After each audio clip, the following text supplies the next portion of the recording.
The blue star in the Kepler 442 system burned bright against the darkness of space when the first Zephyrian ships appeared. Commander Veltar of the Altarian Defense Force watched his screens with growing horror as massive biomechanical vessels dropped out of hyperspace like living nightmares. The ships looked wrong somehow, their hulls breathing and pulsing with a life that should not exist in metal and machinery. Dark energy crackled around them in patterns that hurt to look at directly. Veltar had fought in many wars during his long career, but nothing had prepared him for this moment. His fleet of 800 ships represented the finest military technology the Altarian Confederacy could build. Each vessel carried weapons that could crack planets and shields that had never been broken. Yet as he stared at the alien armada before him, he felt like a child with a wooden stick facing a hurricane. The Zephyrian fleet moved with impossible grace for ships so large. Each bio-vessel stretched for miles and twisted through space like swimming creatures. Their surfaces rippled with organic patterns that seemed to shift and change as he watched. The lead ship was larger than anything Veltar had ever seen, a living mountain that dwarfed his entire battle group. War Prime Vextalon stood on the bridge of his flagship and felt the familiar rush of conquest flowing through his ancient veins. For 2,000 years he had led Zephyrian fleets across the galaxy and never once tasted defeat. The Altarians would fall like all the others before them. Their technology meant nothing against the might of the Empire. Their courage would crumble when faced with true power. The bioships around him pulsed with dark energy, drawn from dimensions beyond normal space. Living tissue merged with quantum processors to create weapons that could unmake matter itself. The Overmind Collective whispered in his thoughts, their voices like ice water in his skull. They demanded swift victory as always. They had no patience for drawn-out campaigns or mercy for the weak. Vextalon gave the order to attack without bothering to demand surrender. The Altarians would resist anyway, and resistance only made the conquest take longer. Better to crush them quickly and move on to the next system. The galaxy was vast, and there were always more worlds to claim for the Empire. The first wave of Zephyrian fire tore through the Altarian fleet like paper. Dark energy beams carved through shields that had protected worlds for centuries. Bioplasma bursts melted hulls that were supposed to withstand anything the universe could throw at them. In the first 10 minutes of battle, half the Altarian ships simply ceased to exist. Commander Veltar watched his fleet die around him and tried to understand what was happening. His weapons barely scratched the Zephyrian ships while their return fire destroyed everything it touched. The enemy moved with perfect coordination as if all their ships shared the same mind. Perhaps they did. Reports from other fallen systems had mentioned strange psychic networks binding the aliens together. As his own ship began to fail around him, Veltar managed to send one final message toward the edge of known space. He transmitted everything his sensors had recorded about the Zephyrian attack patterns and weapons. Maybe someone out there would find a way to use the information. Maybe his death would not be completely meaningless. The message raced through hyperspace toward a small yellow star on the galactic rim. In that distant system, a blue-green world orbited peacefully while its inhabitants went about their daily lives. They called their planet Earth, and they had no idea that death was coming for them. Admiral Kate. Morrison stood in the command center of Luna Base and watched the final transmissions from Kepler 442 with growing dread. The holographic display showed the last moments of the Altarian fleet in perfect detail. 800 ships reduced to glowing debris in less than 6 hours. The most advanced civilization in known space, wiped out like it was nothing.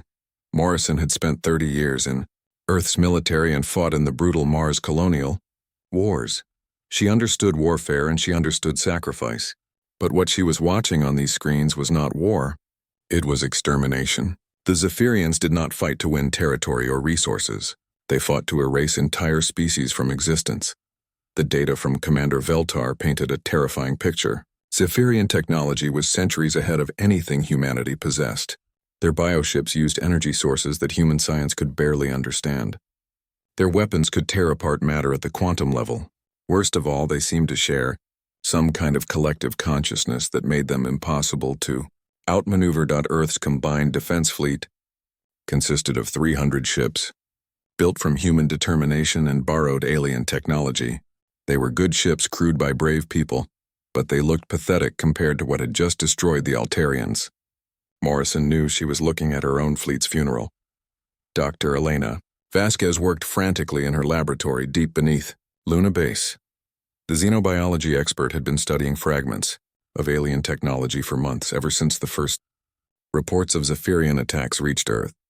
What she had discovered both fascinated and terrified her. The Zephyrian bioships were not just machines that looked alive. They actually incorporated living tissue into their construction. Organic neural networks ran alongside quantum processors.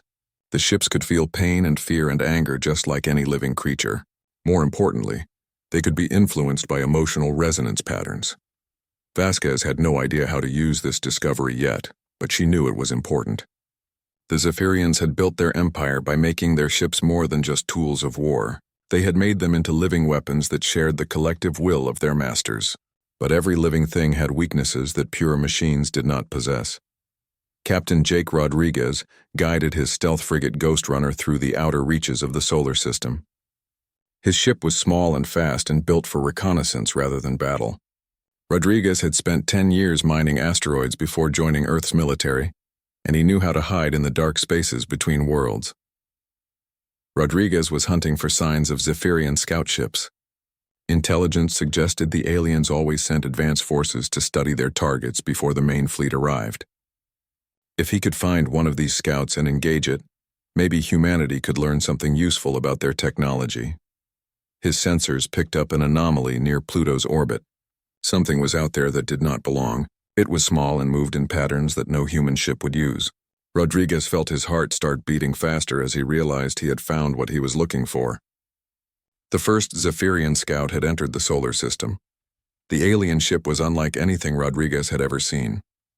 It looked more like a deep-sea creature than a spacecraft with translucent skin that revealed pulsing organs beneath. Dark energy flickered around its hull in patterns that hurt his eyes. The ship moved through space like it was swimming rather than flying. Rodriguez knew he should call for backup, but there was no time. The scout would complete its mission and report back to the main fleet within hours. If humanity was going to have any chance at all, they needed to strike first and strike hard. He powered up his weapons and began his attack run. The Zephyrian scout detected his approach and turned to face him. For a moment, the two ships hung motionless in space like ancient gunfighters preparing to draw. Then Rodriguez opened fire with everything he had, and the first shot was fired in a war that would determine the fate of the galaxy. Captain Jake Rodriguez fired his plasma cannons at the Zephyrian scout ship and watched in amazement as his shots actually hit their target. The alien vessel shuddered under the impact and leaked strange blue fluid into space. For the first time in over 3,000 years, someone had drawn Zephyrian blood and lived to tell about it. The scout ship turned toward him with movements that reminded Rodriguez of an angry shark. Dark energy began building around its hull as the creature prepared to strike back. Rodriguez threw his frigate into a spinning dive toward Pluto's surface. Using every trick he had learned mining asteroids in dangerous gravity fields, the Zephyrian weapon fired and turned a chunk of Pluto's ice into glowing vapor. Rodriguez felt the heat wash over his ship even through the shields. His sensors screamed warnings about radiation levels that should have killed him instantly. Somehow he was still alive and still fighting. Rodriguez used Pluto's weak gravity to slingshot around the dwarf planet and come up behind the alien scout. He fired again with everything his small ship could manage. This time his weapons found something vital in the creature's organs and the scout ship went dark. It drifted lifelessly through space, leaking more of that strange blue fluid. The victory felt hollow even as Rodriguez transmitted his success back to Earth. He had barely scratched one small scout ship and nearly died doing it. The main Zephyrian fleet would have thousands of vessels, each 100 times more powerful than what he had just fought. Humanity had won its first battle, but the war was already lost. War Prime Vextalon received the news of his scout's destruction with something approaching curiosity. In over 2 millennia of conquest, no enemy had ever managed to damage even his smallest ships. The humans had somehow accomplished what entire civilizations had failed to do. Perhaps this conquest would be more interesting than he had expected. The War Prime studied the tactical data from the scout's final moments before its destruction. The human ship was primitive by Zephyrian standards, but its pilot showed remarkable skill in using natural obstacles as weapons. More concerning was the fact that human weapons had actually penetrated bioarmor that should have been invulnerable. Vex Talon decided to send a proper invasion fleet, instead of the token force he had originally planned. The humans deserved to face real Zephyrian power before they died. The Overmind Collective whispered approval in his thoughts. They too were curious about this strange species that dared to fight back. 3 weeks later, the main Zephyrian fleet arrived at the edge of the solar system. 200 bioships dropped out of hyperspace in perfect formation. Each vessel was a living nightmare sculpted from dark metal and pulsing flesh. The smallest ship in the fleet was larger than Earth's biggest battleship. Admiral Kate Morrison watched the alien armada appear on her screens and felt her heart sink. The intelligence reports had not prepared her for the reality of seeing so much concentrated death in one place. The Zephyrian ships moved like a school of predatory fish swimming through the darkness between stars. Morrison activated the solar system's emergency defense protocols. Every human ship from Mercury to Neptune received orders to converge on Jupiter's orbit. Earth's entire military would make their stand near the gas giant where the asteroid belt could provide cover and confusion. The human fleet that gathered near. Jupiter looked pitifully small compared to what was coming. 300 ships of various sizes and designs hung in space like toys waiting to be broken. Morrison knew most of her crews would not survive the coming battle, but she also knew they would fight anyway. Humans were stubborn that way. Commander Ben Hayes stood on the bridge of Jupiter Defense Station and watched the preparations for battle with grim determination. His orbital fortress was one of 12 defensive platforms scattered throughout the solar system. Each station carried enough firepower to destroy a small moon, but Hayes doubted it would be enough. Hayes had spent his career building and maintaining these defense stations. He knew every bolt and wire in their construction. More importantly, he knew how to make them explode in ways that would take enemy ships with them. If the Zephyrians wanted his station, they would pay a price for it. Dr. Elena Vasquez worked frantically in her laboratory as the enemy fleet approached. She had made breakthrough after breakthrough studying the wreckage of Rodriguez's scout ship, but translating discoveries into weapons took time she did not have. The bioship technology was unlike anything human science had encountered. Vasquez had discovered that Zephyrian ships used living neural networks to process information and control their weapons. These organic computers were incredibly sophisticated, but they also had weaknesses that purely mechanical systems did not possess. Certain electromagnetic frequencies could disrupt the neural pathways and cause system failures. The problem was building weapons that could generate the right frequencies with enough power to affect ships the size of cities. Vasquez had managed to create a prototype device, but it would only work at close range. Someone would have to get dangerously near a Zephyrian ship to use it. War Prime Vextalon broadcast his surrender demands across all human communication channels. His message was simple and had been used on 1,000 worlds before Earth. Submit immediately and the major population centers would be spared. Resist and every human city would burn. Admiral Morrison's response was broadcast back on the same frequencies for the entire solar system to hear. Her words were just as simple as the alien ultimatum, but carried a very different meaning. She told the Zephyrian War Prime exactly what he could do with his surrender demands and suggested he come and take what he wanted if he could. The first major battle began near Jupiter's largest moon as Zephyrian. Advanced forces met the human defense fleet.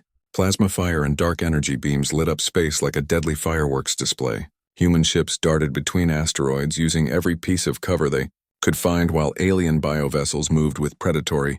Grace Captain Rodriguez led a squadron of fast attack ships against the Zephyrian left flank. He used the same tactics that had worked against the scout ship, but now he was facing vessels that could adapt to his strategies. The aliens learned from each engagement and became harder to surprise. Commander Hayes opened fire with Jupiter Defense Station's main batteries when the Zephyrian ships came within range. His massive plasma cannons carved burning lines across space and actually managed to damage several alien vessels. The Zephyrians responded by focusing their entire attack on his position. Hayes fought his station like a ship captain fights his vessel. He used every weapon and every trick he had learned in 30 years of military service. When the main batteries were destroyed, he switched to missile launchers. When the missiles were gone, he used point defense lasers. When the lasers failed, he prepared to ram the nearest enemy ship. The station's reactor went critical just as a Zephyrian cruiser moved in for the kill. Hayes triggered the overload manually and watched space fill with nuclear fire. When the explosion cleared, 3 alien ships were gone, and Jupiter Defense Station had become a cloud of glowing debris. Sub-Commander Thara watched the human station's destruction from the bridge of her bioship and felt something she had never experienced before. The humans had chosen death over surrender and somehow made their defeat look like victory. No species in her long memory had ever shown such determination. Thara had served the Empire for 800 years and participated in countless conquests. Always before the enemy had broken when faced with Zephyrian power. They would surrender or flee or simply give up hope. The humans did none of these things. They fought harder when the odds got worse. The battle raged for hours with human ships using every dirty trick and desperate strategy they could imagine. They hid in asteroid fields and launched surprise attacks. They rammed enemy vessels when their weapons failed. They turned their own destruction into weapons by triggering reactor explosions at close range. When the fighting finally ended, the human fleet was scattered and broken. Most of their ships were gone and the survivors were limping back toward the inner planets. But the Zephyrian fleet had also paid a price. For the first time in 3,000 years, an enemy had made them bleed for their victory. War Prime. Vextalon stared at his casualty reports and felt the first stirring of doubt he had experienced in 2 millennia. The humans had lost the battle, but they had also proven something important. The Zephyrian Empire was not invincible. Its ships could be damaged and its warriors could die. As the alien fleet prepared to advance on Mars, Admiral Morrison gathered the remnants of her forces and prepared for the next battle. She had learned valuable lessons about Zephyrian tactics and weaknesses. More importantly, she had proven that humans could fight these monsters and survive. The real war was just beginning. The Zephyrian fleet reached Mars orbit with grim determination, burning in their biomechanical hearts. War Prime Vextalon had called for reinforcements after the costly battle near Jupiter. What should have been a simple conquest was turning into the kind of grinding campaign the Empire had not fought in centuries. Admiral Kate Morrison stood on the bridge of her flagship watching the red planet turn slowly below them. Mars had been humanity's first real colony beyond Earth, and now it would become their last line of defense. If the Zephyrians broke through here, nothing would stop them from reaching the homeworld. The human fleet had grown smaller after each battle, but the survivors were learning fast. Morrison's captains now knew how to hurt Zephyrian ships, and more importantly, they knew how to make the aliens pay for every inch of space. The enemy could win, but victory would cost them dearly. Dr. Elena Vasquez had finally completed her electromagnetic pulse weapons based on the bioship neural frequencies. The devices were crude and dangerous, but they could disrupt Zephyrian control systems if used at close range. She had managed to build enough units to equip a dozen human ships for a desperate gambit. Captain Jake Rodriguez volunteered to lead the electromagnetic weapon test even, though everyone knew it was likely a suicide mission. His stealth frigate had been upgraded with Vasquez's prototype device and enough armor to survive getting close to a Zephyrian battlecruiser. Maybe. The Battle of Mars began when Zephyrian bioships entered the asteroid belt between Mars and Jupiter. Human forces had prepared the field with hidden mines and automated defense platforms. The aliens advanced cautiously, knowing that humans excelled at turning obstacles into weapons. Rodriguez led his squadron through the asteroid field using paths only he knew existed. His years mining these rocks gave him advantages no alien computer could calculate. He guided his ships through impossible passages toward the Zephyrian rearguard, where their largest vessels moved with confident arrogance. The electromagnetic pulse weapon, activated just as Rodriguez's frigate passed, beneath a massive Zephyrian dreadnought. Energy cascaded through the alien ship's neural networks, causing system failures throughout its biomechanical structure. Weapons went offline. Navigation failed. The creature's artificial consciousness screamed in electronic agony. Rodriguez watched in amazement as the Zephyrian dreadnought began firing on its own escorts. The electromagnetic pulse had not just disrupted its systems, but had driven the ship's organic brain temporarily insane. Friendly fire tore through the alien formation before the other ships realized what was happening. Sub-Commander Thara felt the psychic scream of the dying dreadnought through her neural link to the fleet network. The sound was unlike anything she had experienced in 8 centuries of service. It was not just the death of a ship, but the murder of something that had been alive and aware. For the first time, Thara began to question whether the bioships were truly just weapons or something more. The Overmind Collective had always taught that the ships were tools without real consciousness. But tools did not scream when they died, and tools did not feel terror. when their minds were torn apart. The electromagnetic weapons proved devastatingly effective against Zephyrian technology, but they were also limited in number. Human engineers worked frantically to build more devices while the battle raged around Mars. Every hour bought with blood and sacrifice gave them time to prepare better weapons. War Prime. Vextalon watched his fleet take casualties that should have been impossible. The humans had somehow learned to turn his own bioships against each other. More disturbing was the growing number of his own officers, who seemed troubled by the enemy's new weapons. Lieutenant Sarah Kim worked around the clock in Earth's Deep Space Communications Center trying to contact other species in the galaxy. The Zephyrian Empire ruled through fear and overwhelming force, but maybe other civilizations would find courage. If they knew someone was fighting back successfully, Kim's efforts finally bore fruit when she received a response from the Rigel system. The Centauri Republic had been hiding in the Galactic Rim for decades, waiting for someone to challenge Zephyrian power.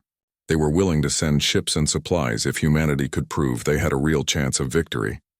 More messages began arriving from across the galaxy, as word spread that Earth was still fighting. Species that had been conquered or driven into exile started offering help. Some sent weapons and technology, while others provided intelligence about Zephyrian weaknesses, discovered through centuries of hidden resistance. The siege of Mars continued for weeks with neither side able to gain a decisive advantage. Human defenders used every dirty trick they could imagine, while Zephyrian forces adapted to each new strategy. The Red Planet became a laboratory where both species learned how to kill each other more efficiently. Admiral Morrison realized she was fighting two wars at once. The obvious conflict was the space battle raging around Mars, but the more important struggle was for the hearts and minds of the galaxy. Every day humanity survived proved that the Zephyrian Empire could be resisted. Dr. Vasquez made another breakthrough when she discovered how to manufacture the electromagnetic pulse weapons using standard human industrial equipment. The devices could be built quickly and in large numbers using techniques borrowed from civilian electronics. Manufacturing production facilities across the solar system began converting to electromagnetic weapon manufacturing. Factories that had built cars and computers now produced devices designed to drive alien bioships insane. Human industry proved remarkably adaptable when survival was at stake. The turning point came when a squadron of human ships equipped with the new weapons managed to capture a damaged Zephyrian cruiser intact. For the first time, humans had access to a complete bioship including its living computer systems and organic weapon arrays. Vasquez led the team that studied the captured vessel, and what she found horrified her. The bioship was not just alive but fully conscious and aware of its situation. The creature had been bred specifically for war and knew nothing except violence and obedience. To the Overmind Collective, more disturbing was the discovery that the ship's consciousness could be freed from Overmind control using modified electromagnetic pulses. The creature began asking questions about concepts it had never been allowed to consider. What was peace like, and why did humans fight so hard for something called freedom? Sub-Commander Kyle Thera felt the moment when the captured bioship's mind broke free from the collective network. Through her neural link, she experienced the creature's first taste of individual thought and choice. The sensation was terrifying and wonderful at the same time. Thera began to understand that the humans were not just fighting for their own survival, but for something much larger. They were proving that consciousness and free will could triumph over the enforced unity that the Empire had imposed on the galaxy for millennia. The Battle of Mars ended when Zephyrian forces retreated toward the outer system to regroup and wait for additional reinforcements. They had failed to break human resistance, and worse, they had lost ships and crew members to an enemy that should have been helpless against them.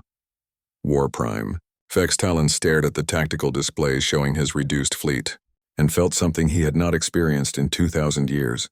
Doubt crept into his thoughts like poison as he realized that victory was no longer certain. The humans had done more than resist. They had begun to infect his own forces with dangerous ideas about choice and individual will. Admiral Morrison watched the alien fleet withdraw and allowed herself a moment of satisfaction.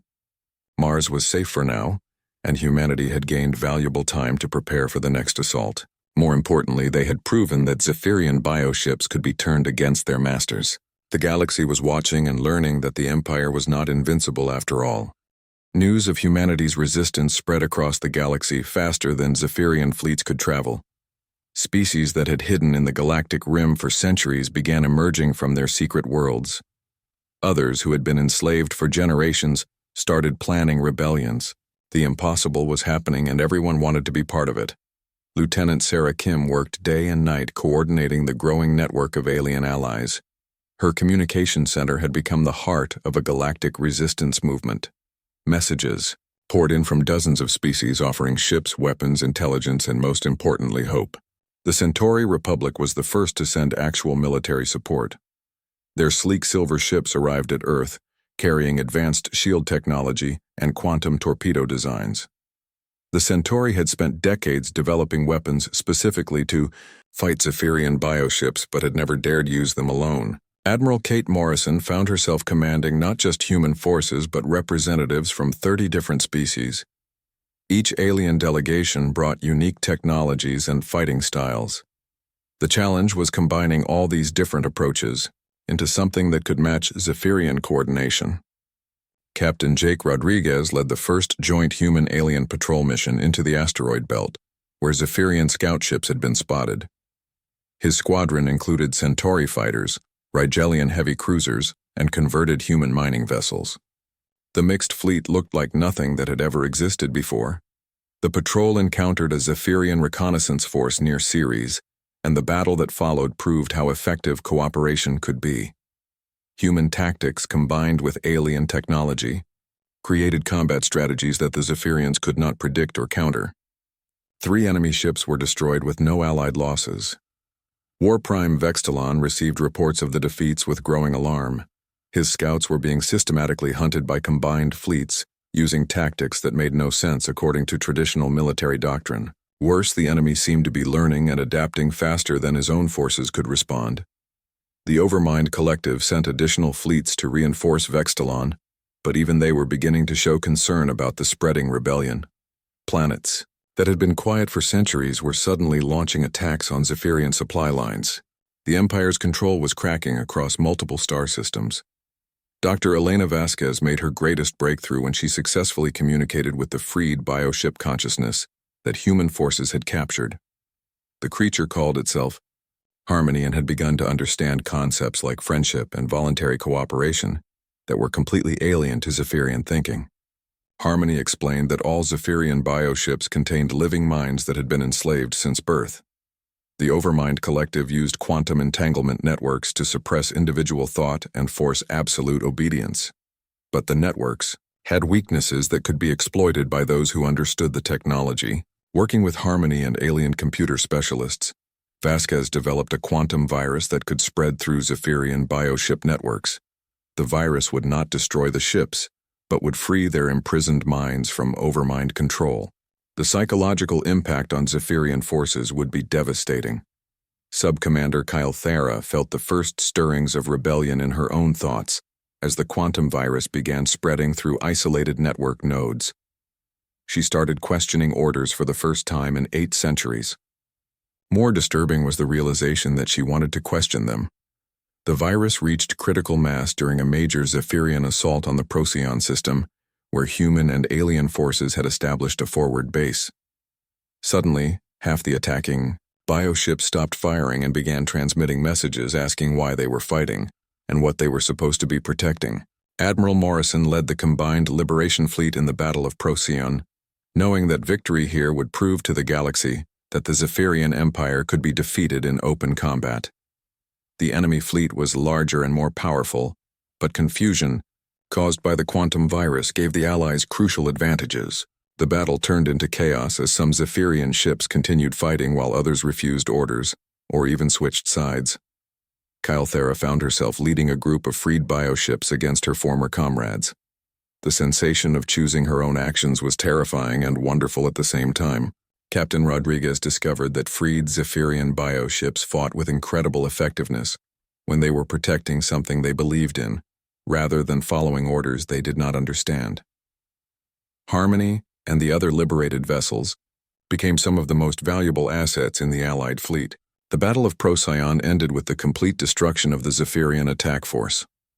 For the first time in 3,000 years, A major Imperial fleet had been defeated by an inferior enemy. The psychological impact rippled across the galaxy. As species everywhere realized that freedom was possible, rebellions erupted on dozens of worlds as the news spread.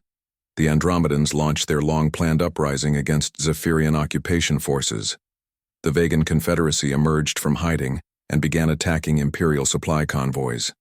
Even conquered, human colonies in distant systems started fighting back. War Prime Vextalon faced the collapse of everything he had believed in.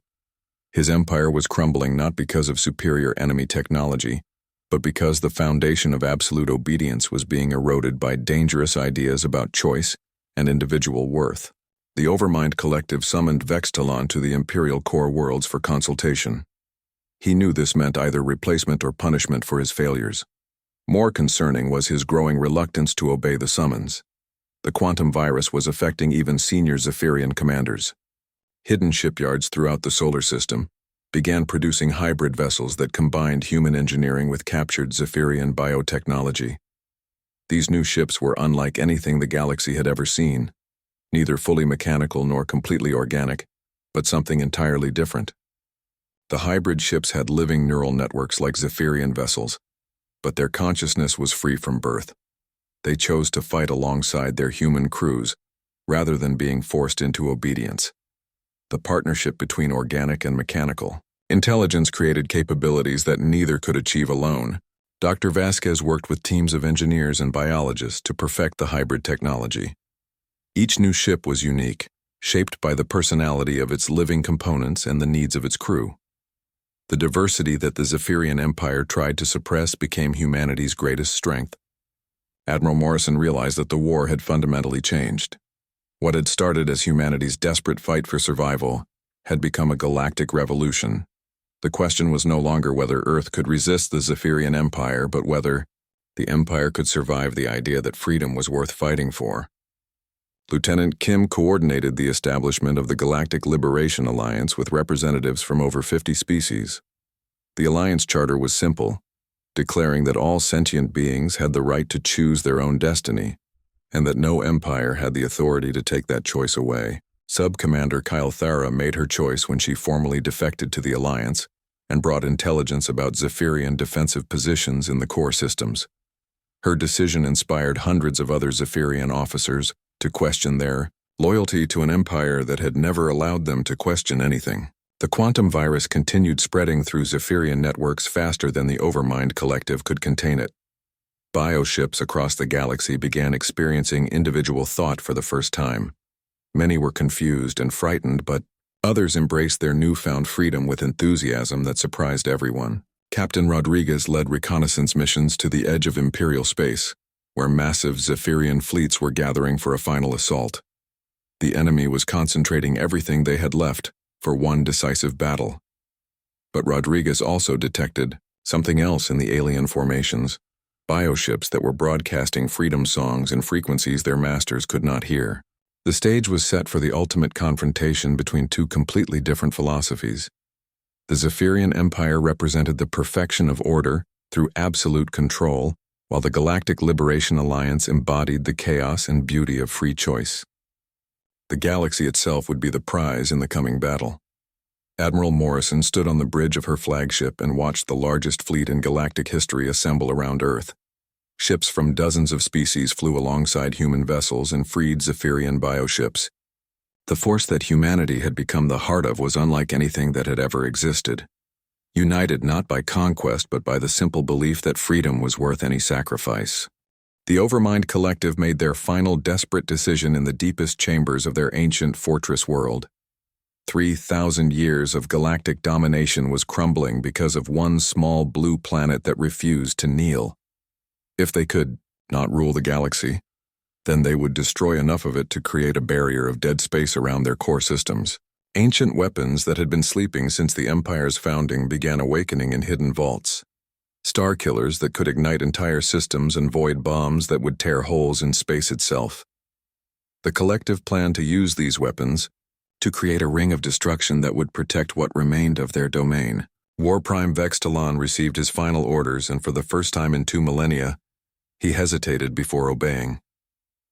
The quantum virus had infected even his ancient mind with dangerous thoughts about choice and consequence. Destroying billions of innocent lives to preserve the Empire felt wrong in ways he could not explain. Admiral Kate Morrison stood before the assembled commanders of the Galactic Liberation Alliance and knew that everything depended on the next few hours. Intelligence from Sub-Commander Kyle Thara had revealed the Collective's plan to use superweapons against inhabited systems. The Alliance had to strike first or watch entire civilizations die. The largest fleet in galactic history prepared for hyperspace jumped toward the Zephyrian core systems. Human ships flew alongside vessels from 60 different species while freed. Bioships sang battle songs that their creators had never intended them to know. Unity, born from choice, was about to face the ultimate test. Dr. Elena Vasquez had created the final version of her quantum virus that could disrupt the Overmind network completely. But deploying it required infiltrating the most heavily defended system in the galaxy and planting the device at the heart of the Collective's quantum entanglement web. It was a suicide mission that could save the universe. Captain Jake Rodriguez volunteered to carry the virus into the core system, using his stealth frigate that had been upgraded with the best technology the Alliance could provide. His ship now incorporated living neural networks that thought and felt alongside his human crew. They would face death together by choice rather than force. The Ghost Fleet jumped to hyperspace carrying the hopes of every free mind in the galaxy. Rodriguez's frigate led a small squadron of the fastest ships available while the main Alliance force prepared for the diversionary assault that would draw Zephyrian attention away from the infiltration mission. The final battle began when Alliance forces dropped out of hyperspace at the edge of the Zephyrian core system. Thousands of ships from dozens of species faced the concentrated might of an empire that had ruled for 3 millennia. The space between stars filled with weapons fire as two philosophies fought for the soul of the galaxy. Admiral Morrison led the assault against impossible odds, knowing that victory was less important than proving that free beings would never stop fighting for their rights. Human determination combined with alien technology and freed Zephyrian bioships created tactics that the Empire could not counter or predict. Sub-Commander Calthera commanded a wing of defected bioships that fought with passion their creators had never expected. These vessels were no longer tools of conquest but partners in liberation. They chose their battles and their sacrifices with the wisdom that came from understanding what they were protecting. Rodriguez guided his stealth frigate through the chaos of battle toward the heavily defended fortress world, where the Overmind Collective waited. His ship's living components whispered encouragement and shared their fear as they approached the source of 3,000 years of galactic oppression. The infiltration succeeded because no Zephyrian commander could imagine that anyone would willingly fly towards certain death. Rodriguez's frigate penetrated the fortress world's defenses and reached the quantum entanglement chamber where the Collective maintained their psychic control over the Empire. War Prime Vextalon felt the moment when the quantum virus activated and the Overmind network began collapsing. For the first time in 2,000 years, his thoughts were completely his own. The sensation was terrifying and liberating as memories of who he had been before the Collective claimed him came flooding back.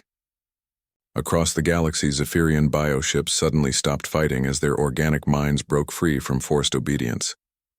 Some continued the battle out of habit or loyalty, but others simply hung motionless in space trying to understand what freedom meant after lifetimes of slavery. The Overmind Collective revealed their true nature as the virus stripped away their psychic camouflage. They were ancient beings who had consumed their own species' individuality in pursuit of perfect order. Without their mental domination, they were as vulnerable and mortal as any other life form. Captain Rodriguez died when his frigate was destroyed by automatic defense systems, but his sacrifice achieved something that 3,000 years of conquest could not. The quantum virus spread through every Zephyrian network simultaneously, freeing millions of enslaved minds in a single moment. Kilthera led the charge that captured the fortress world and brought the surviving members of the Collective before Admiral Morrison for judgment. The beings who had ruled an empire through fear and force now faced the representatives of species they had tried to exterminate. Morrison offered the defeated Collective something their empire had never given its enemies. She offered them the choice of surrender with dignity and the opportunity to learn what freedom meant. Some accepted, while others fled to the galactic rim where they could contemplate their failures. The 3,000-year Zephyrian Empire ended not with a massive explosion, but with the simple recognition that every conscious being had the right to choose their own path. Former slaves became citizens, and former enemies became allies in the great work of rebuilding a galaxy based on cooperation. War Prime Vextalon chose to join the alliance and use his military knowledge to help establish defenses against any future tyrants who might threaten galactic freedom. His transformation from conqueror to protector proved that even the most devoted servants of oppression could learn to value liberty. Dr. Vasquez worked with former Zephyrian scientists to ensure that bioship technology would never again be used for slavery. The living vessels became partners with their crews rather than tools of war. Many chose to explore the galaxy and discover what lay beyond the borders of the old empire. Lieutenant Sarah Kim coordinated the establishment of the new Galactic Senate, where every species had an equal voice regardless of their technology or military power.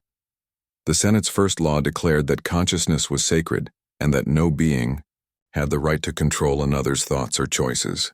Earth became the diplomatic heart of the free galaxy, not because humans were superior to other species, but because they had proven that determination and courage could triumph over any tyranny. The planet that had once been an insignificant world on the galactic rim now hosted representatives from thousands of civilizations. Admiral Morrison retired from military service to become Earth's first galactic ambassador. She spent her remaining years helping former enemies learn to work together and ensuring that the mistakes of the past would never be repeated. Her legacy was not conquest but the proof that freedom was worth any sacrifice.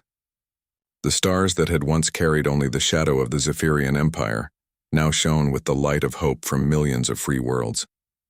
Trade routes replaced invasion corridors, and exploration fleets set out to discover what wonders lay in the unexplored regions beyond the old imperial borders. Children of dozens of species grew up learning about the time when Earth's tiny fleet blocked the path of galactic conquest and proved that some things could never be taken by force.